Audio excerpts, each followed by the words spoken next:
Vous avez un produit ou une marque à promouvoir, un événement à médiatiser, une annonce importante à faire diffuser pour le public béninois et même à l'international.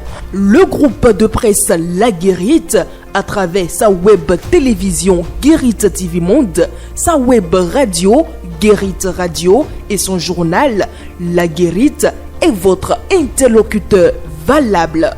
Pas notre savoir-faire, notre audience grandissante et notre présence constante sur le terrain ainsi que sur des plateformes digitales, donnez de l'écho à vos activités pour l'atteinte de vos objectifs. Reportages, comptes rendus, publi-reportages, spots publicitaires, magazines, interviews, bandes défilantes sont entre autres offres du large éventail que nous vous proposons pour une communication percutante et efficiente. À vous donc de jouer en nous contactant dès maintenant par appel direct et par WhatsApp au plus 229 01 97 26 26 71. Le groupe de presse La Guérite, c'est la garantie d'atteindre vos cibles.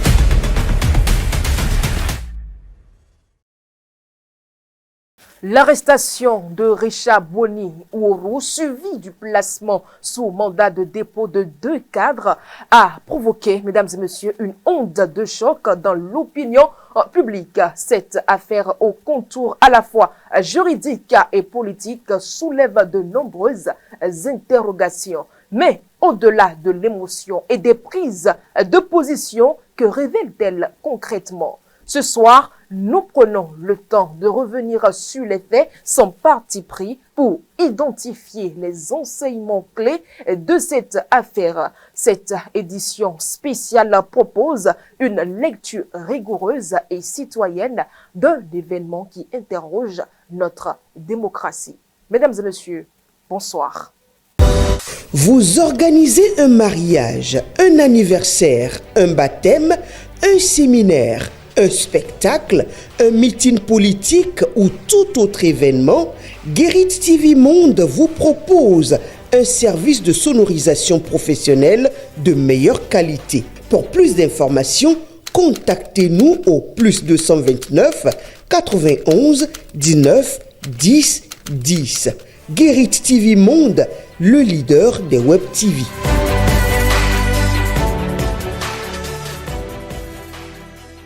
Richard Boni Ouourou, président du parti Le Libéral, et co-accusés, un directeur chargé des partis politiques et des affaires électorales, ainsi qu'un cadre de la direction des affaires intérieures et des cultes.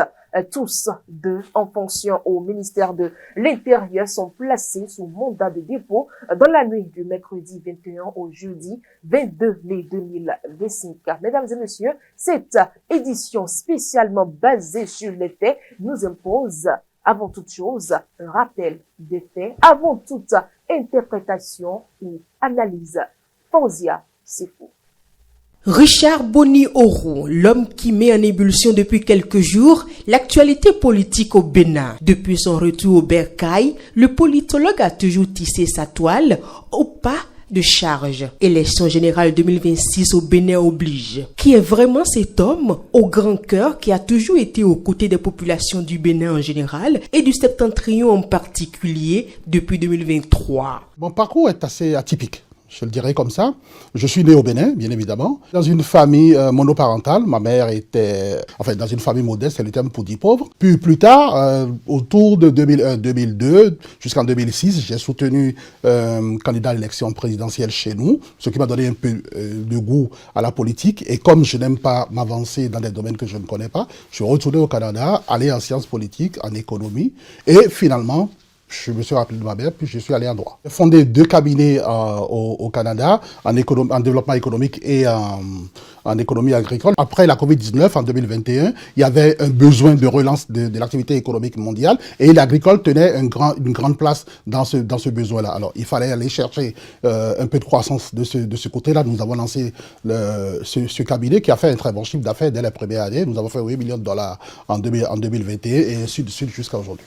Blue Partners emploie en France, en Suisse, au Liechtenstein, au Sénégal, en RDC, au Bénin et au Togo aussi. Nous employons en tout et pour tout autour de 180 personnes. Je pense que je vais définir comme un entrepreneur, mais aussi comme un intellectuel engagé. L'Afrique a besoin de ça. Il faut quand même que nous nous engageons pour le continent. Moi, je pense que la jeunesse est le fer de lance de toute politique de développement et moi, je me mets à ses côtés. Je suis animé par une grande foi à l'humanité, animé par le besoin d'aider, de participer au développement, surtout de l'être humain, quoi. Je suis plus animé par le fait de pouvoir apporter des solutions, mais des solutions concrètes. Natif de Sobrokou, un village de la commune de Djougou, ce jeune entrepreneur a mis en branle ses marques en portant sur les fonds baptismaux son ambition politique pour le Bénin. Ainsi naquit le parti politique Le Libéral le 5 avril 2025. Le libéral voit officiellement le jour aujourd'hui.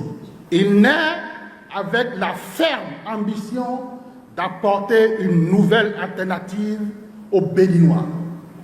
Une alternative tournée vers la gouvernance, l'état de droit et le développement global de notre pays.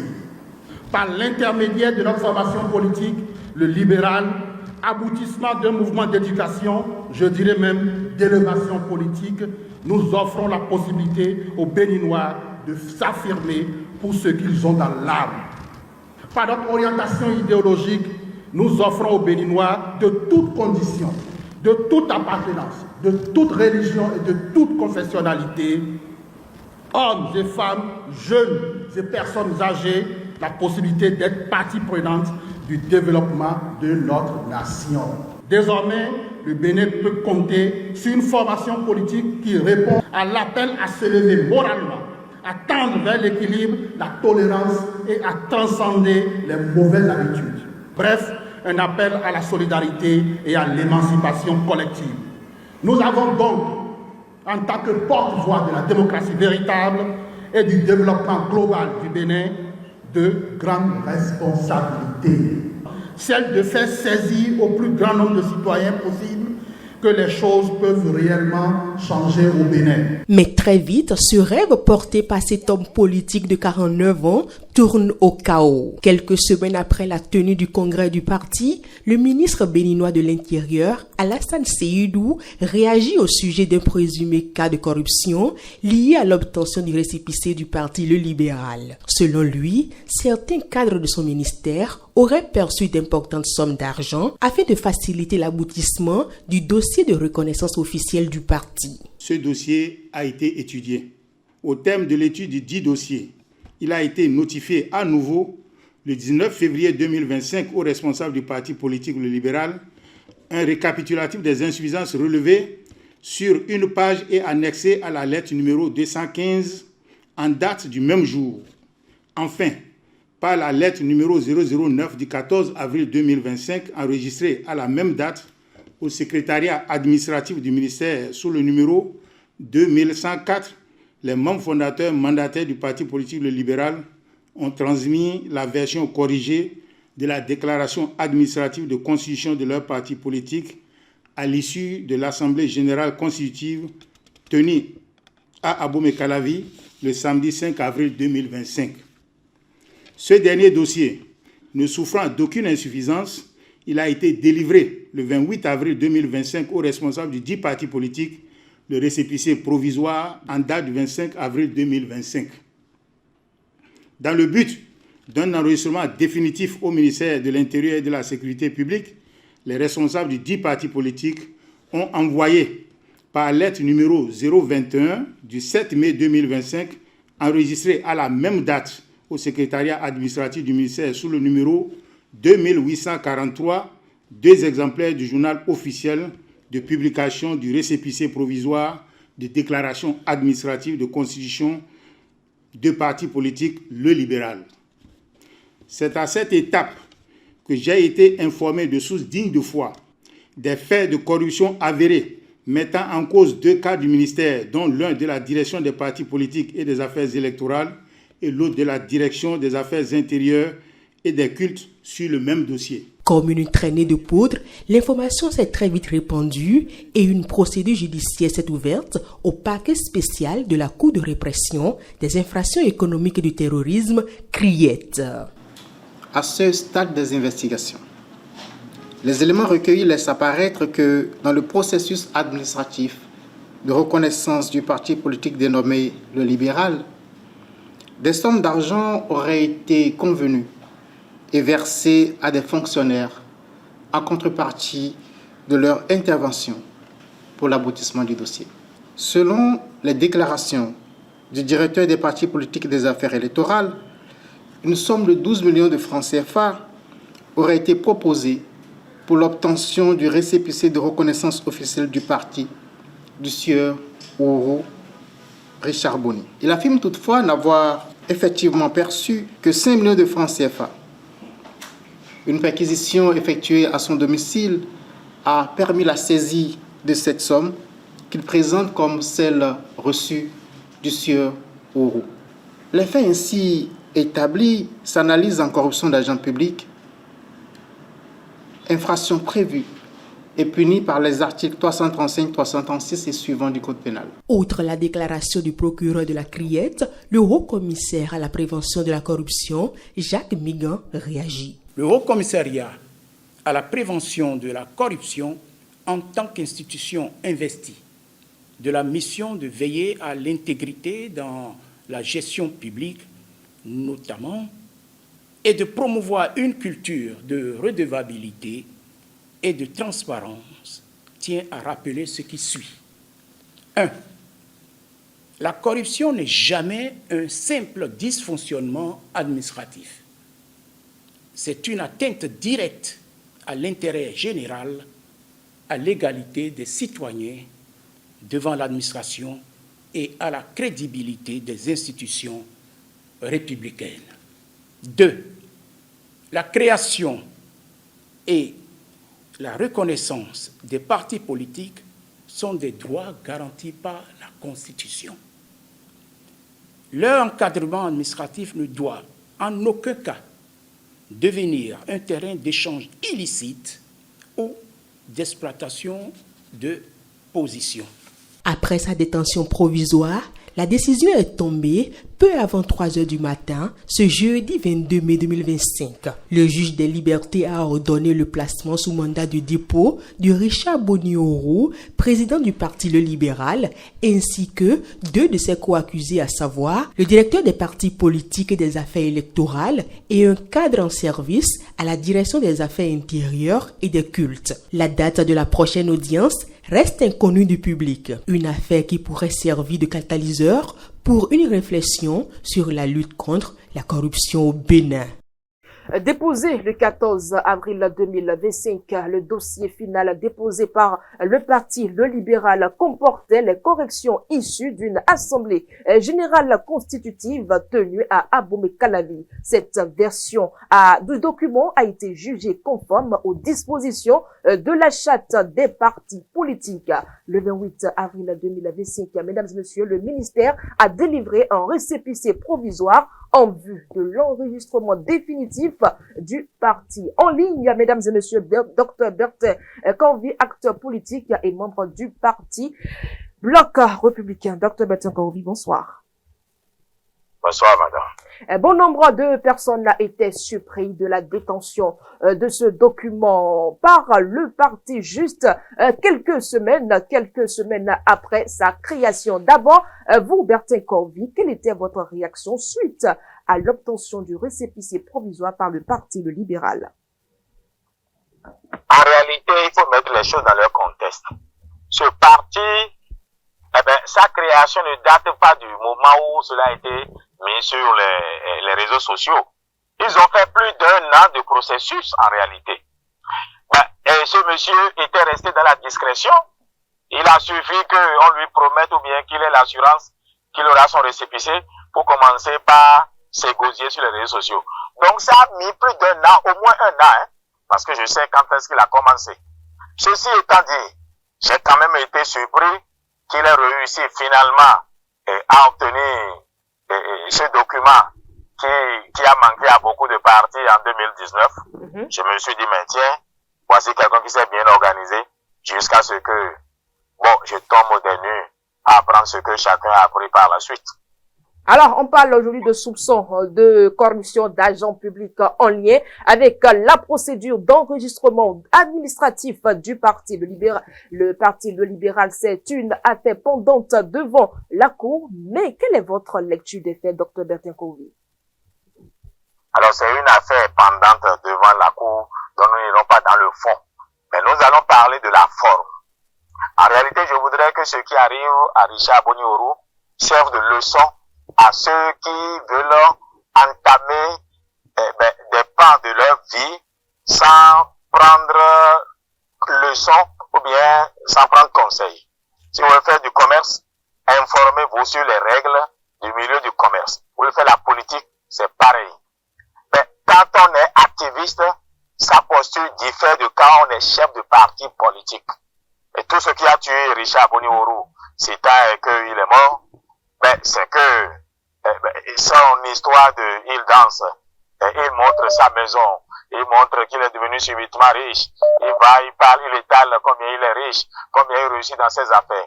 Ça aussi, ça montre un homme qui n'est pas équilibré et qui ne peut pas en réalité diriger un parti politique. Et c'est même ça qui a amené peut-être des soupçons, aussi des indiscrétions, mais on laissait entendre que c'est lui-même qui s'est mis à s'égosier, à parler à qui il ne faut pas parler de comment est-ce qu'il a eu l'assistance de ceux qui devraient le contrôler, à rendre son document acceptable. Parce qu'au fait, quand moi je veux parler dans le fond, mais le procureur spécial n'a pas dit que le dossier était mal fait. Ah oui? Je crois que le vrai problème ici, ce sont ceux qui ont été ces consultants à bien faire un dossier. Parce qu'il y avait conflit d'intérêts. Si vous devez être celui qui doit contrôler, ma foi, la documentation de quelqu'un, et vous-même vous portez consultant pour l'aider à monter le dossier. Si c'était gratuit, on dira que c'est de bons citoyens. Mais puisqu'il y a eu transaction, ce qu'on soupçonne, c'est là que le problème se pose. Voulez-vous donc dire que ces agitations ont joué contre lui? Absolument, oui. Et les Béninois, gentils qu'ils sont, ils ont déjà sorti d'opus où on dit Edu Vanzou Boyi, au Misrité. Alors il a mangé Vanzou et il s'est retrouvé à Misrité. Bon, c'est un peu méchant, mais enfin, ça c'est le Béninois pour vous. Donc oui, ce sont ces agitations qui l'ont perdu. Il serait resté à sa place et je n'ai pas manqué de l'appeler plusieurs fois pour lui dire laisse-moi te donner des conseils, viens me voir. Bon, il n'a pas eu le temps. Et maintenant, moi j'aurai le temps. Au moins, je sais là où il est. Et j'irai lui rendre visite. C'est un ami après tout. En conférence de presse ce vendredi 16 mai dernier, le procureur spécial de la Criette, Mario Metonon, a souligné que les demandes répétées d'un agent public ne constituent pas un fait justificatif de l'infraction de corruption à l'égard de celui qui fait le don. Céder aux sollicitations d'un agent public et lui faire des dons vous rend coupable de corruption au même titre que lui. Dr Bertin Kowi, quelle pourrait être la suite ou le sort de du président du Parti le Libéral? Bon, alors, je ne sais pas encore lire dans une tasse de thé pour savoir ce qui pourrait être son sort, mais si je m'en tiens à ce que vous venez de dire, les propos du procureur carrément l'accusent déjà et le rendent coupable. En réalité, des indiscrétions, et ça, je les tiens de ce que j'ai la confirmation de ce que vous venez de dire, que le procureur a dit. Puisque c'est lui en réalité qui a été le premier à se mettre à se plaindre alors qu'il a été généreux. Là, envers ceux qui l'ont aidé, il commence par se plaindre de ce qu'ils ont délaissé d'argent. C'est lui-même qui a la source de ce qui lui arrive. Il aurait pu la fermer, qu'on n'en serait pas là. Et justement, c'est pour ça que le procureur dit, ce n'est pas parce que les autres lui ont demandé de l'argent que lui, il est en droit de donner sans être coupable de corruption. C'est ce que le procureur voulait dire en français facile. Donc oui, il a été corrupteur parce que la loi sanctionne et le corrompu et le corrupteur. Ça devrait servir de leçon à nous tous. Mais je voudrais aller à la sourate 31, verset 34, pour dire, avec ce qui arrive à Richard Boni Oru, nous devons tous faire très attention. Personne ne sait de quoi demain sera fait. Allah seul sait ce qui adviendra de nous demain. Personne ne sait sur quelle terre il va mourir, personne ne sait de quoi il sera, ce qui va lui arriver demain. Lui qui était convaincu qu'il a réussi et qui portait des vestes qui lui serraient le ventre à l'empêcher de respirer, allait serrer la main. Êtes-vous le bouton de sa veste? Tout le monde. Le voilà maintenant à misérété. Il va perdre ce ventre-là et noircir totalement. Ça fait pitié. Autre question de curiosité, Dr. Bertin Korovi, mais pourquoi ce silence des partis politiques depuis l'éclatement de cette affaire? Mais les partis politiques sont gênés. Mais qui ne serait pas gêné quand on dit le nouveau-né d'entre vous, en réalité, a donné de l'argent a donné de l'argent, on ne sait pas dans quelles conditions. Mais ça jette l'opprobre sur tous les partis politiques. On peut dire tous unis, tous pourris. Donc ça fait que les partis sont mal à l'aise. Aussi, lui qui était vu comme un opposant, mais s'il veut venir dans la mouvance, oui, qui vient de la mouvance, mais qui ne crée pas un nouveau parti, il dit les centristes, et il passe son temps à jeter l'anathème à ses amis d'hier, et OLD. Alors que tu n'es pas dans un parti de la mouvance, tu as ton propre parti. Qu'est-ce que les autres lui ont fait? C'est ce qui fait qu'il n'a aucun soutien à la fin. Parce qu'il n'aura pas de soutien de BR. Il n'aura pas de soutien de UPR. Pourquoi on devrait le soutenir? Mais ceux qui auraient dû le soutenir naturellement, il a mis une semaine pour les insulter. En fait, il a tout fait pour que tout le monde l'abandonne avant qu'il ne se fasse de mériter d'être arrêté au fait. Mais c'est lui-même qui est encore la base de son arrestation. C'est lui qui a parlé. Mais docteur Bertin Korovi, d'aucuns y voient un jeu politique ou un complot politique à la veille des élections générales avec le pouvoir en place. Qu'en dites-vous? Mais attendez, Richard, pourquoi politiquement? Si on enlève le Banzoul, on enlève la baisse à Richard, sa voiture et sa bonhomie, qu'est-ce que Richard est politiquement? Richard n'est rien du tout. Et vous voulez qu'on fasse quoi contre Richard? Il peut gêner qui? Il va trouver parrainage, il a pour être candidat où? Oh, les Béninois aiment se faire peur pour rien. Richard, c'est qui Richard? En tout cas, en politique, Richard n'est personne. Donc, il n'y a eu aucun complot contre lui. Je vous dis, c'est lui-même qui a parlé. Ministre Djoubel, c'est lui-même qui a parlé. Et quand vous ne savez pas fermer votre bouche, eh bien, c'est ce qui vous arrive. C'est le poisson qui ne ferme pas sa bouche là, que la mousson prend. Merci à vous, Dr. Bertin Korovi, et très bonne soirée à vous. C'est moi qui vous remercie de l'insigne honneur que vous me faites de me laisser partager mon avis. Merci bien. La reconnaissance légale du Parti le libéral était une première victoire pour cette formation politique qui s'est lancée dans les démarches de sa publication dans le journal officiel. Mais ce processus a été entaché par des soupçons de corruption selon le ministre de l'Intérieur et de la Sécurité publique qui a annoncé avoir été informé de tentatives d'extorsion visant le principal responsable du parti. D'homme libre, cette déclaration du ministère et des enquêtes toujours en cours ont conduit à la privation de la liberté de l'homme politique. Ruben Abadagan, bonsoir. Bonsoir, Madame Latifa. Acteur politique et membre du parti FCBE, vous êtes. Que retenez-vous de cette affaire? Je retiens que déjà, nul n'est censé ignorer la loi. D'accord. La loi reste la loi et elle est la même pour tous. Et dans notre République, la corruption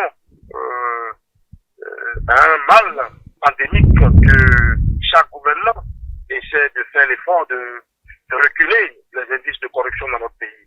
Donc déjà, il faut dire que le président Richard Boni Oru bénéficie toujours de la présomption d'innocence, ouais, ainsi que pour accuser, mais toujours est-il que à l'analyse des premiers éléments de l'enquête, il est reconnu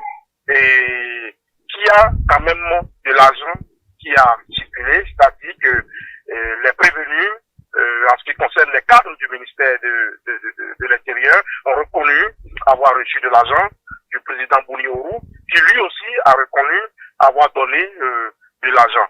Maintenant, il revient à la justice de faire la lumière sur les modalités et les motifs qui ont justifié voilà, le fait que le président du Parti libéral ait donné plusieurs millions à des cadres du ministère, ce qui n'est pas, au regard de nos textes, ce qui n'est pas légal, ce n'est pas acceptable. Ouais. Déjà, que les prévenus, qui sont toujours des présumés innocents, déjà qu'ils ont reconnu qu'il y a eu de l'argent qui a été donné à des cadres du ministère, il y a déjà un problème. Maintenant, il revient aux avocats des mises en cause de démontrer l'innocence de leurs clients. Toujours est-il que nous, de notre côté, nous demandons juste à la justice de faire son travail en toute transparence. Parce que nous sommes dans un pays de droit et les textes que nous avons votés, nous devons, en tant que politique, faire fort de respecter les textes que nous avons votés, et en l'occurrence la lutte contre la corruption. Et nous, acteurs politiques, en plus, nous devons quand même faire l'effort de respecter le minimum.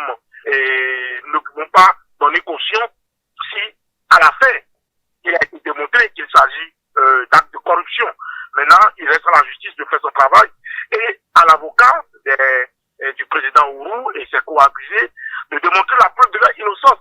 Mais déjà à l'analyse des faits, il y a un problème parce qu'il y a de l'argent qu'on a eu à donner à des cadres du ministère. Est-ce que c'est normal? La justice fera son travail et à la fin du procès, nous aurons les tenants et les aboutissants. Je ne le cite peut-être pas exactement, Ruben Abadagan, l'un des avocats de l'accusé, dit que les fonds ont été versés après l'obtention du récépissé, que dans ce cas, il n'y a pas eu de corruption. Qu'en dites-vous? Bon, vous savez, la corruption, il revient à la justice de trouver l'élément qui explique et qui prouve qu'il y a acte de corruption. Et il revient maintenant à la défense de justifier pourquoi, pour quelle raison le président Boni Oru aurait donné plusieurs millions à des cadres du ministère de l'Intérieur. Parce que ça ne justifie pas plus de 4 millions jusqu'à 6 millions à un cadre du ministère de l'Intérieur. Il revient à ses avocats de démontrer pourquoi cette somme a été déboursée, pour quel fait, même si c'est après l'obtention du récépissé provisoire. Vous n'êtes pas sans savoir, lorsque on veut avoir des services au niveau de l'administration, il y a plusieurs manières. On peut négocier avant ou après. Maintenant, il revient à la justice d'élucider l'affaire et du côté des accusés de démontrer pourquoi cette somme a été déboursée et à la fin, nous allons tirer toutes les conséquences. Mais toujours est-il que nous, de notre position, nous sommes contre la corruption et la loi est votée et la loi doit être respectée par tous. Et nul n'est censé ignorer la loi. Nous demandons juste à la justice de faire son travail de façon équitable et que justice soit dit et que le droit soit dit. Voilà. Ruben Abadagan, quelle leçon tirez-vous de cette pratique proscrite par les tests qu'on reproche aux mises en cause? Non, mais déjà, je n'aimerais pas tirer des leçons sans attendre la fin du procès, parce que le procès est toujours en cours. Les mises en cause sont toujours présumés innocents, et donc attendons la fin du procès, et dès que la justice rendra son verdict, nous pourrons tirer les conclusions. Mais déjà, on peut déjà dire que au niveau de nous, les politiques, nous devons faire attention, parce que la corruption, c'est notre combat. Parce qu'aucun pays ne peut se développer dans cette pratique où la corruption gangrène l'administration. Donc nous devons là travailler au niveau de la classe politique, nous devons travailler pour faire reculer la corruption dans notre pays. Et il est de notre devoir de sensibiliser nos militants, les électeurs, la population sur les dangers de la corruption.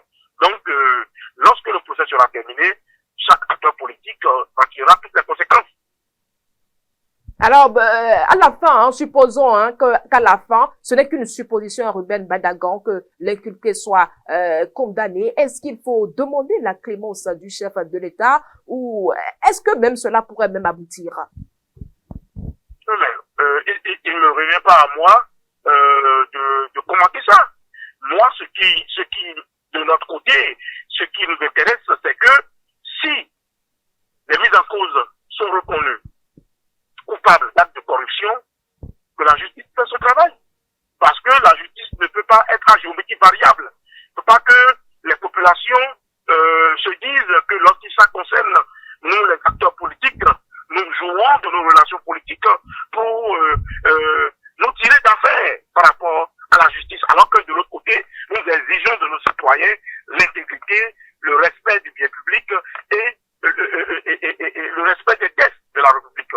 Alors, dans ce cas, en tant que politique, nous sommes obligés de demander aussi à ce que les lois soient votées, et les lois soient respectées, et que la justice dit le droit, peu importe de qui il s'agit, que ce soit les politiques ou que ce soit le citoyen lambda. Alors, il ne me revient pas de commenter si les accusés, s'ils sont condamnés, que le chef de l'État puisse jouer de ses prérogatives. Il revient au chef de l'État s'il veut de son côté, avec ses prérogatives, faire quelque chose par rapport à ses mises en cause. Mais je doute parce que ça serait un mauvais message envoyé à la population, c'est-à-dire si nous ne sommes pas encore là, les prévenus sont toujours des innocents, ils sont toujours des présumés innocents et ils ont toujours la capacité via leurs avocats de défendre leur position et de blanchir le nom. Maintenant, s'il s'avère qu'ils sont coupables et que la justice condamne les mises en cause, je crois qu'à ce niveau, le débat ne se pose plus.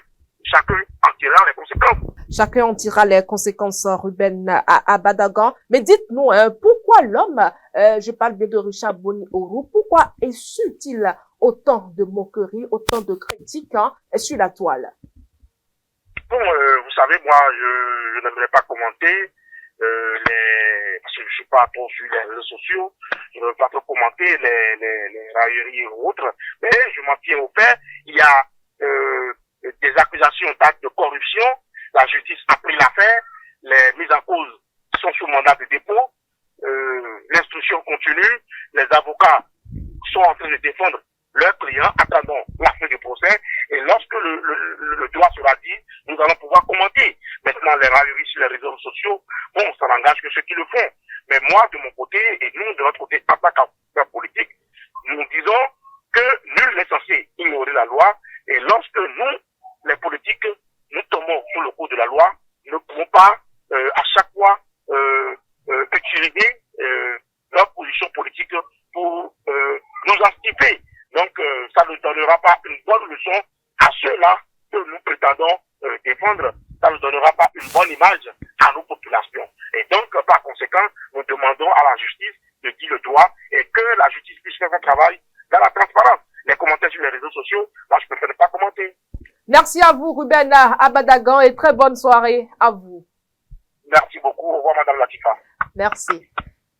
Interviewé par nos confrères de BIP Radio, Maître Hissène Yovokan, l'un des membres de la défense de l'accusé, estime que les éléments constitutifs de l'infraction ne sont pas réunis. La défense s'appuie notamment sur les circonstances de l'affaire pour contester la qualification de corruption, infraction retenue par le procureur. Je le cite, Monsieur Oroux n'a jamais remis d'argent dans le but d'obtenir une quelconque prestation. Les fonds ont été versés après l'obtention du récépissé provisoire. Fin de citation, a précisé l'avocat sans entrer dans les détails au motif que l'instruction est en cours. Isaac Adjaï, bonsoir. Bonsoir madame, bonsoir aux auditeurs, aux internautes. Membre du parti Bloc républicain sans parti pris, bien évidemment, peut-on parler de corruption si les fonds ont été versés après l'obtention du récépissé provisoire, comme le dit l'avocat du président du parti, le libéral? Madame, pour vous répondre, nul n'est au-dessus de la loi. La justice s'applique à tous, quel que soit le statut social ou la notoriété que vous avez. Être intellectuel ou homme politique ne donne pas un passe-droit. Si des infractions ont été commises par un citoyen, il est du bon devoir de la justice d'agir indépendamment des considérations politiques. Madame, je voudrais vous dire que la justice ne peut être paralysée par des soupçons de politisation. Toute action judiciaire concernant des personnalités publiques est désormais qualifiée de politique. Ce réflexe est dangereux pour la démocratie car il affaiblit la crédibilité de l'institution judiciaire.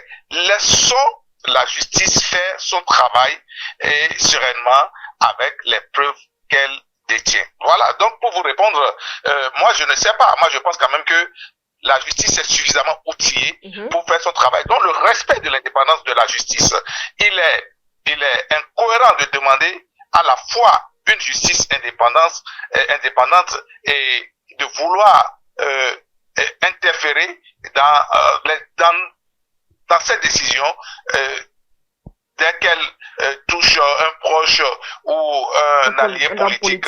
Les critiques doivent attendre l'issue quand même du procès où on risque de court-circuiter le bon fonctionnement de la justice. Isaac Adjaye, en tant qu'acteur politique, voyez-vous dans cette situation un complot politique contre le détenu? Oh non, mais moi je dirais simplement que le peuple béninois aspire à une justice équitable. Cela implique que les élites et les intellectuels et les cadres répondent aussi de leurs actes devant la loi. Donc l'impunité n'est plus acceptable dans la République. Vous savez bien que tous les Béninois, le lambda citoyen, c'est que la lutte contre la corruption est un cheval de bataille. Le premier choix que le président de la République a su bien dresser quand même. Donc nous voulons quand même un assainissement de la classe politique, la moralisation de la vie politique. Cela passe par un prix. Et je vous dis que l'État de droit est prôné par tous, donc il faut le respect de l'institution judiciaire. Laissons la justice faire son travail. Ben, avec cette affaire Isaac Adjaye, on voit que la corruption continue d'avoir quand même la peau dure au Bénin. Que fait concrètement pour éradiquer ce fléau? Vous l'avez dit, la corruption est un fléau.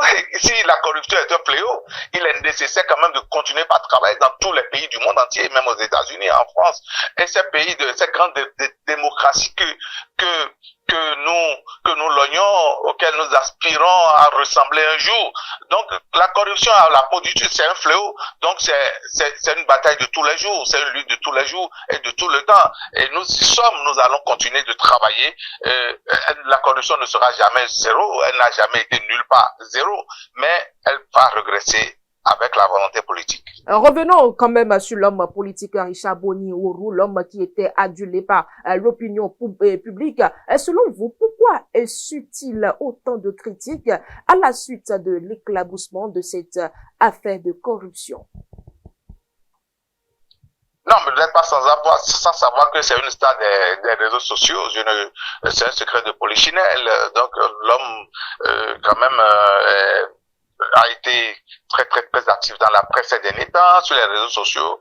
C'est normal quand même que les gens s'intéressent parce qu'il a quand même gagné la sympathie d'une manière ou d'une autre des Béninois de par ses actions. Je mange à Bobo ici, à Pan de Kangezo. Donc, moi je trouve quand même bien, c'est quand même un citoyen, je le connais pas personnellement, ni de près ni de loin, ni aucun de ses proches, mais je trouve quand même que c'est un Béninois qui, à partir de son téléphone, peut parler de son quotidien depuis quand même l'obtention de provisoire de son récépissé, du récépissé de son parti politique. Donc, par conséquent, il va de bon ton quand vous exposez votre vie, que les gens s'intéressent à tout ce qui vient après. Voilà, on parle d'aujourd'hui de corruption d'argent public, une infraction prévue et punie par les articles 335, 336 et suivant du code pénal, a rappelé le procureur spécial. Isaac Adjayi, quelle leçon tirez-vous de cette affaire? Je dirais simplement que c'est un crime. Et quand il y a un fait qui est qualifié de crime, il ne faut pas s'en approcher. Donc, je tire la conclusion, telle que vous me demandez, que quand on est assermenté, ce qu'il ne faudrait pas faire, il ne faut pas du tout le faire. D'accord. Voilà. Merci à vous, Isaac Adjaye. Très bonne soirée à vous. Merci madame, merci Guéris TV et bon week-end. Pour l'opportunité. Merci. Richard Boni Wourou a été placé sous mandat de dépôt dans la nuit du mercredi 21 au jeudi 22 mai 2025. Cette décision est qualifiée de surprenante par son parti, par son avocat du moins, je le cite, contre toute attente, il y a eu un mandat de placement. Nous espérions qu'il sorte libre. Fin de citation à confier Maître Yovogan, tout en rappelant que l'affaire est encore au stade de la poursuite. Serge Noupo Aronsou, bonsoir. Bonsoir Guéri TV ou Guéri Radio. Bonsoir à vous et bonsoir à tous les auditeurs et téléspectateurs de Guéri TV Monde. Merci pour votre disponibilité. Serge Noupo Aronsou, c'est vrai que vous n'êtes pas juriste, hein, vous êtes l'un des porte-parole du parti Mouel Bénin, mais dites-nous, voyez-vous cette décision de la Cour surprenante? Non, pas forcément, parce que, bon, après les barricades à vue, effectivement, peut-être prolongé, c'est le mandat du dépôt qui suit. Comme vous l'avez dit, nous ne sommes pas juristes, mais on apprécie les choses conformément peut-être au test de la République. Souvent, ça se passe ainsi si les dépositions, tout ce qui entoure ne permettent pas de libérer le concerné. Et ce qui suit, effectivement, c'est le mandat de dépôt. Bon, ça ne fait pas forcément plaisir, hein, quel que soit ce qui se passe, effectivement, ça ne fait pas plaisir. Son avocat l'a dit, mais l'application des thèses l'oblige. C'est comme ça que je peux présenter ou analyser la chose. Alors, en tant qu'acteur politique, Serge Noupo Aronsou, quelle lecture faites-vous de cette situation, de cette affaire qui inculpe le président du parti, le libéral? Vous savez, ça choque toujours un petit peu. Ça choque toujours un petit peu. Quand vous suivez, si vous avez bien suivi l'actualité, la veille, il était à Mouel Bénin. Il était à Mouel Bénin comme toute personne qui vient d'arriver dans une maison, dans une grande maison, pour nous saluer. Nous saluer en tant qu'ancien de la maison. Je le dis comme ça, c'était la première fois que je le vois comme ça. Malheureusement, le lendemain, il y a eu cette situation-là. Nous sommes en politique et c'est une grosse leçon, ça doit être une très grosse leçon pour tout le monde. Pour tout le monde. Nous sommes en politique et il va falloir faire attention dans les pas que nous posons. Dans les pas que nous posons, il y a eu un processus, un long, j'allais dire, il y a eu un certain nombre d'observations sur lesquelles ils ont commencé à travailler. Je ne sais pas personnellement à quel moment cette histoire de corruption est rentrée en jeu. Mais s'il a été démontré, si je m'en tiens à ce que le procureur spécial de la Criette, si je m'en tiens à sa déclaration, il y a matière à s'intéresser au dossier, à voir clair. Et c'est ce qui se fait actuellement. Bon, malheureusement, la justice n'a pas encore abouti. Je dirais que l'enquête suit son cours et du coup, nous ne pouvons pas aller prise au fond. Nous devons laisser la justice faire son travail et après, on pourrait analyser de fond en comble. Exactement. Voilà ce que je peux dire. Exactement, Serge Nokpo Aronso, c'est bien de faire preuve de réserve. Et alors, dites-nous, Serge Nokpo Aronso, d'aucuns, ils voient comme un complot politique. Quel est votre avis par rapport à ces opinions? Ceux qui parlent de complot politique, je ne maîtrise pas leur logique. Sur une chaîne, j'ai eu à échanger avec un représentant d'un parti politique et qui, dans un premier temps, se dit que la vitesse à laquelle ce récépissé a été donné, je présente sa logique, lui il se dit, bon, c'est comme si la mouvance lui fait les yeux doux. Mais à l'analyse de ce dossier, si on s'en tient à ce qui se passe maintenant, c'est que c'est cette mouvance qui fait les yeux doux, qui s'intéresse au dossier de la corruption liée au récépissé. Donc, vous voyez que en logique mathématique, ça ne tient pas. Moi, je puis dire de façon la plus simple que la justice est en train de faire son travail. C'est aussi simple que ça.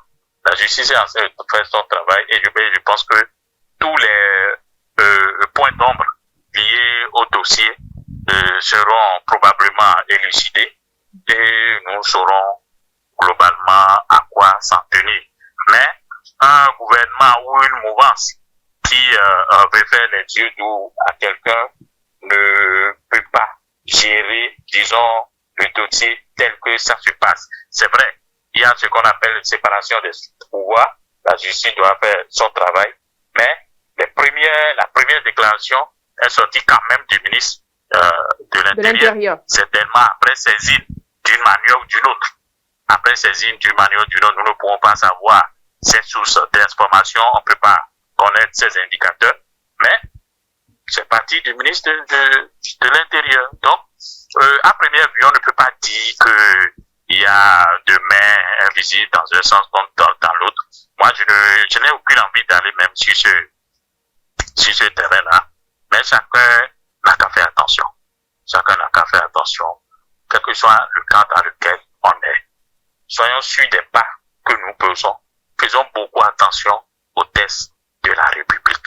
C'est ce que moi je peux dire. Alors pour terminer, Serge Nokpo Aronso, avec cette affaire de corruption d'argent public, on constate que malgré les dispositions prises par l'État béninois pour éradiquer la corruption des ministères, des institutions, des administrations et bien d'autres, le fléau persiste toujours et encore la peau dure au Bénin. Que faire concrètement, Serge Nokpo Aronso?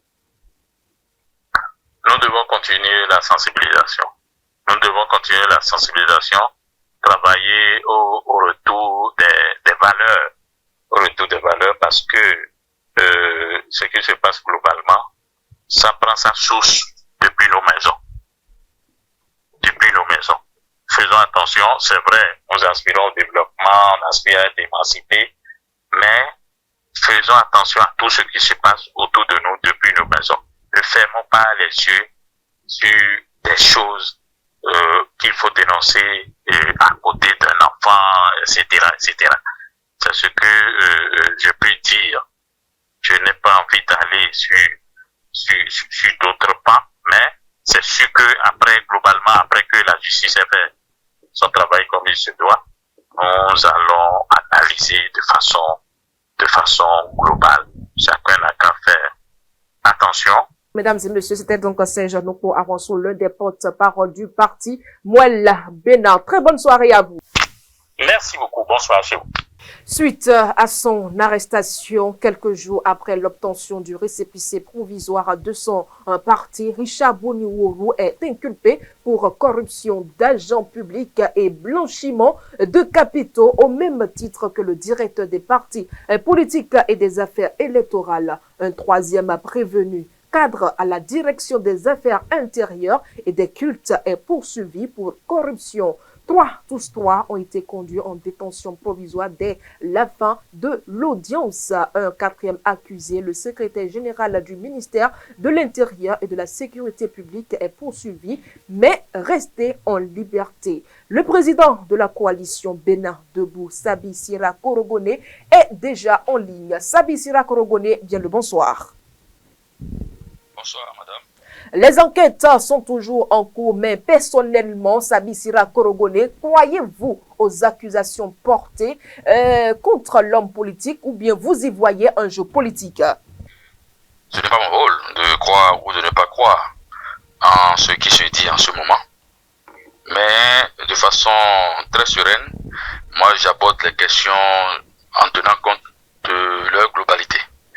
Vous savez, toutes les fois qu'on tentera de faire d'une situation qui logiquement devrait être simple, il se retrouvera une situation simple, de compliquer une situation simple, il se trouvera toujours des gens qui, dans le même cas de figure, iront. Combien de dossiers aujourd'hui sont en souffrance dans les tiroirs du ministère de l'Intérieur, les gens attendant leur récépissé? Combien de dossiers? Nous n'en savons rien. Mais je suis convaincu, et de par ce que j'ai comme information, il y a quand même pas mal de dossiers en souffrance là-bas. Deuxièmement, quand on parle de corruption, moi je préférerais parler de présomption. D'accord. Présomption, parce qu'il n'y a pas eu encore de jugement. Mais néanmoins, quand on parle de corruption, personne, bien au contraire, nous devons tous, autant que nous sommes, lutter contre la corruption. Mais de quoi parlons-nous? De quoi parlons-nous? De quoi parlons-nous? On crée des conditions assez difficiles d'accès. Des gens sont dans l'administration, ils sont les premiers à aller proposer et leurs services. Je ne sais pas par quel mécanisme, mais aujourd'hui, ils sont devant nos juridictions. On attend donc la fin de la procédure. Mais je profite de cette occasion tout simplement pour demander humblement qu'on aille auditer tous les dossiers. Qu'on aille auditer tous les dossiers tous les partis politiques? Des partis politiques supposés existants aujourd'hui. D'accord. Et pourquoi cela, Sabi Sira Korogone? J'ai été l'une des premières personnes à avoir créé une formation politique dans notre pays au lendemain du dialogue politique. D'accord. À un moment donné, ce même ministère m'a envoyé un courrier me faisant comprendre que, à cause de mes démêlés judiciaires, je ne pourrais plus continuer par être à la tête du parti. Notamment d'ailleurs, j'ai confié l'intérim à celui qui était alors secrétaire général. Mais mes investigations m'ont montré que le directeur des partis politiques et lui ont réussi à falsifier ma signature au ministère de l'Intérieur. Moi, aujourd'hui, je n'en parle pas. Je n'en parle pas aujourd'hui. Je n'en parle pas aujourd'hui parce que je sais que notre justice est dans une posture du 2 poids 2 mesures. J'attends le moment opportun pour que ce dossier revienne sur tapis. C'est pour cela que je demande humblement qu'on aille auditer tous les dossiers des partis qui sont aujourd'hui. Et j'ai comme l'impression aujourd'hui que on dit parti politique, généralement les gens pensent aujourd'hui que ça ne tient qu'à un document qu'on donne au ministère de l'Intérieur et vous êtes d'office parti. Non, le parti c'est une philosophie, c'est une vision. Il ne faudrait pas que ça perde de sa verve. Donc, ce n'était qu'une parenthèse. Ils n'ont qu'à aller auditer et ils verront exactement qui mérite d'avoir son récépissé ou non aujourd'hui. Donc, M. Richard Boni-Oro a fait preuve de naïveté. Je préfère le dire ainsi. Il a fait preuve de naïveté. Il est tombé sans prendre de précautions dans un guêpier qui ne dit pas son nom. Dans un écosystème qu'on rend très difficile, on fait tout possible pour que les partis politiques, l'animation de la vie publique ne se fasse que par ceux qu'on a cooptés. Dans un contexte du genre, je pense que le débat politique est vicié à l'avance. Alors, vous voyez donc, il faut qu'on pense. Vous voyez donc cette affaire comme un complot politique? Oui. Les vrais corrompus, on les connaît. Les corrupteurs de notre pays, on les connaît. Les vrais, on les connaît. Ceux qui vivent de corruption et qui sont corrompus tous les jours, qui corrompent tous les jours, on les connaît. Mais eux, ils sont intouchables. On vient nous parler de corruption d'argent public. Bon, bref, il n'y a pas de petite corruption, certes. Mais il ne faudrait pas que ce soit une politique de poids, de mesure. Sabi Sira Korogone, je tiens... Oui. Oui. Je tiens à dire que pour que tout soit équitable, ce n'est pas au ministère de l'Intérieur, encore moins au gouvernement, de décider de qui et qui peuvent être partis politiques ou non. Il faut confier cette responsabilité à un cabinet privé qu'on va sélectionner en bonne et due forme. Ce dernier a un canevas qu'il va suivre et fera ce qu'il a fait comme travail technique pour être sûr que les dispositions qui ont été prises, les dispositions à prendre pour être parti politique sont respectées. Et ainsi, on est sûr que quelqu'un, à cause des intérêts politiques, ne va pas faire du chantage à d'autres parce que ces derniers veulent animer la vie publique. Sabi Sira Korogone, les commentaires sont libres, hein, mais les faits sont sacrés. Nous allons donc nous en tenir aux faits. Et bon nombre de personnes étaient surpris de l'obtention de ce premier document par le parti, et juste quelques semaines après sa création. Sabi Sira Korogone, vous personnellement, étiez-vous surpris? Bon, pourquoi devrait-on être surpris par l'obtention d'un document banal? C'est parce qu'il y a du chantage autour. C'est parce qu'on sait que les maîtres du moment utilisent tous ces artifices pour faire du chantage à ceux qui s'opposent à eux. Bon, bien évidemment, notre compatriote aujourd'hui en difficulté ne s'opposait pas à eux, mais peut-être qu'il n'était pas inscrit dans leur écosystème. Peut-être que lui aussi stratégiquement avait commencé par changer de langage, mais il se fait que on ne devrait pas avoir des difficultés pour obtenir un récépissé d'existence légale. Tant que vous avez respecté les dispositions prévues en la matière, on ne devrait pas avoir des problèmes. Ça ne devrait pas être à la tête du client. On devrait logiquement, dès que vous avez entamé le processus et que vous avez rempli les conditions, vous remettre votre récépissé en bonne et due forme. Et malheureusement, d'autres se retrouvent en difficulté parce qu'ils ont pensé naïvement à un moment donné qu'il faut donner de l'argent à un cadre. Et encore que, d'après les informations, les recoupements que nous avions, c'est que c'est les cadres qui sont allés le voir pour lui proposer de l'aider contre moyennant quelque chose. Donc ça, c'est à condamner. On ne devrait ni d'Adam ni d'Ève encourager de telles pratiques. Mais en même temps, on ne devrait pas accepter aussi que de grands corrompus et de grands corrupteurs continuent de manœuvrer dans notre pays impunément. Alors, en tant qu'acteur politique, quelles leçons tirez-vous de cette affaire? Non, pour moi, aucune leçon particulière. Hein. J'ai dit l'essentiel sur cette affaire. On attend que la justice fasse son travail. On attend qu'on nous dise exactement ce qui s'est passé.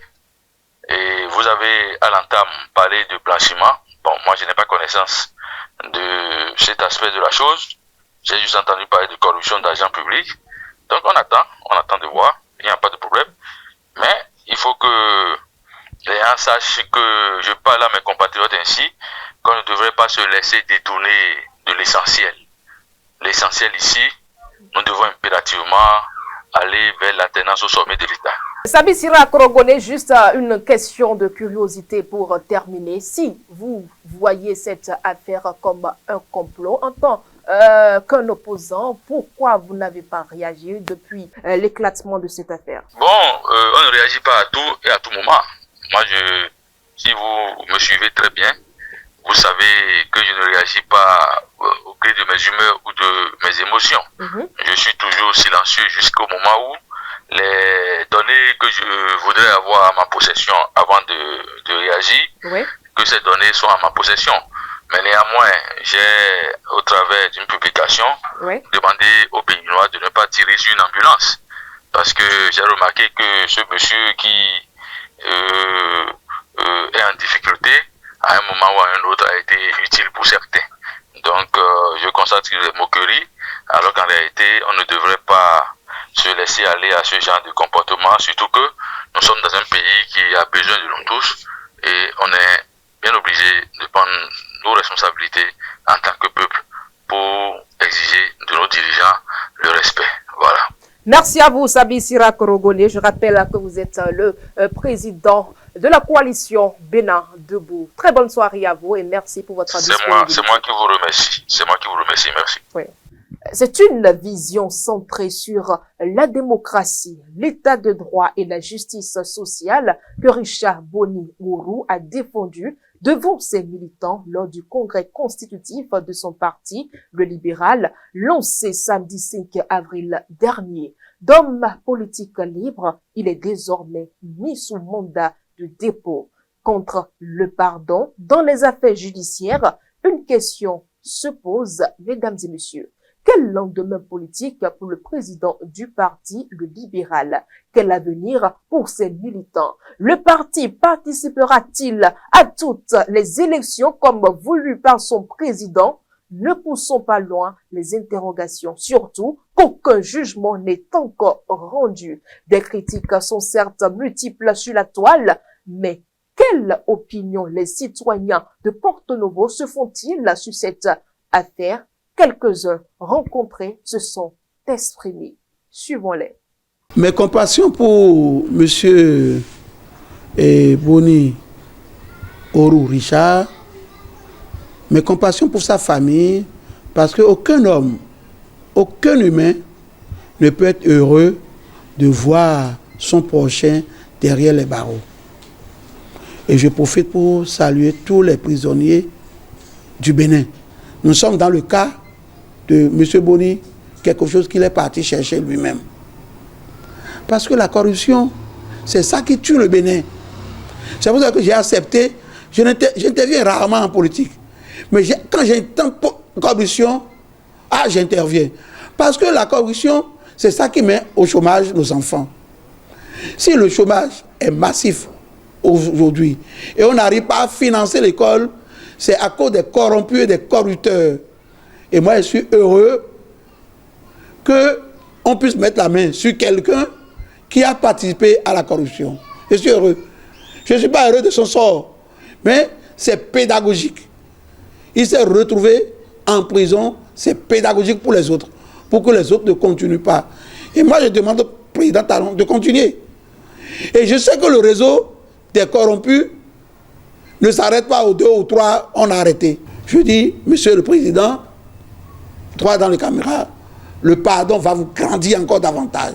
Vous allez entrer dans l'histoire du Bénin par la grande porte. Pardonnez tout le monde sauf Boni Richard. Parce que lui, il a dit que pardon n'est pas bon. Pardonnez tout le monde. Olivier Bokor et Adjafo, pardonnez-les.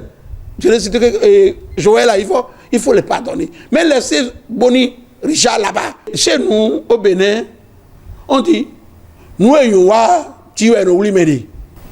je ne peux pas dire que c'est un jeu politique. Mais si vous n'avez pas de pratiques, on ne peut pas vous attraper sur ça.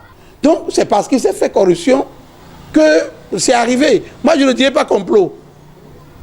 Parce que aussi, je suis le discours du monsieur. Comme est-ce que les Béninois m'excusent. Mais je continue de dire la corruption est une mauvaise chose pour le Bénin. Nous voulons être à l'image des pays civilisés, des pays producteurs, des pays qui ont de l'avance. Et le premier fléau qui ralentit l'économie d'un pays, c'est la corruption. Donc moi, j'approuve ce que fait le gouvernement de la rupture. Ce n'est pas la politique. Moi, je ne vois pas la politique. Je vois la corruption qui a la peau dure. La corruption a la peau dure. Mais on va y arriver. On va y arriver. Même après Talon, ceux qui vont arriver après lui vont continuer. Parce qu'il a fallu qu'il force. Il force pour avoir le récépissé. Alors que lui, il est venu de l'extérieur pour devenir donneur de leçons. Et voilà comment il est tombé. Baba. Et ce n'est pas des moindres. Hein. Les cadres à qui nous faisons confiance dans le ministère, quel que soit ce qu'on va lui réclamer, comme pour devenir, ne devait pas fléchir. Il ne devait pas leur donner ça. Lorsque vous allez faire le sondage sur l'étendue du territoire, vous allez voir que les gens approuvent ce qu'il fait, ce président. Les gens approuvent. C'est la corruption qui est... C'est ça qui gâte tout. Hein. Mais c'est notre argent à nous tous. Si nous acceptons des choses comme ça, on va tomber plus bas. Celui qui arriverait à faire talon, qu'il soit de son parti ou de l'autre bord, et s'il fléchit un peu sur ces points-là, lui-même il va sentir qu'il ne pourra pas tenir. Il faut qu'il poursuive la chose comme ça. Il y a des choses qui ne vont plus changer en diminution, mais ça va évoluer. La corruption doit diminuer. Tout chef d'État qui va arriver après talon doit faire un effort sensible pour réduire la corruption. C'est ça. Les cadres ne savent pas qu'ils sont à l'œil. Ils sont à l'œil. Vous tombez dedans, on le saura. Des choses qui ne devront pas aller vite, quand ça va vite, on doit se poser la question pourquoi ça a été vite. Ça va vous rattraper si vous êtes cadre. Ça va vous rattraper. Ils n'ont même pas eu le temps de déballer les 5 millions avant d'être rattrapés maintenant. Vous ne voyez pas que c'est une bonne chose, c'est un gouvernement qu'on doit féliciter. Donc j'invite la jeunesse d'aujourd'hui au Bénin à prendre le pas, à suivre le rythme de la rupture et à faire attention. Lorsqu'on vous fait confiance, on vous place au sommet du commandement, ayez des comportements vertueux. Allons à présent suivre la réaction des citoyens de la cité des Koburu interviewés par Anselme Orisha et Modeste Adanzeto. Au-delà d'être une affaire politico-judiciaire, je crois qu'elle vient, cette affaire-là, une fois encore, renforcer l'ambition de notre pays, du Bénin, de vouloir lutter efficacement contre la corruption. Vous savez, aujourd'hui, on parle d'un montant de près de 7 millions ou 5 millions de francs CFA. Si on doit s'en tenir au propos de ces différentes personnalités qui ont été citées dans cette affaire.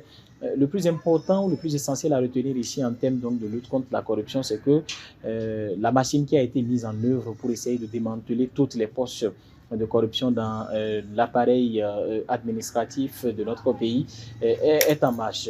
Sur le plan politique, moi je pense quand même que, si je dois m'en tenir quand même au propos des avocats de Richard Boni Orow, qui à un certain moment ont fait savoir que les 7 millions, les 5 millions en tout cas, ont été remis après l'obtention du récépissé. Moi je me dis quelque part qu'il y a matière à se poser véritablement des questions. Il y a beaucoup de zones d'ombre parce que ça ne plie pas le ministère.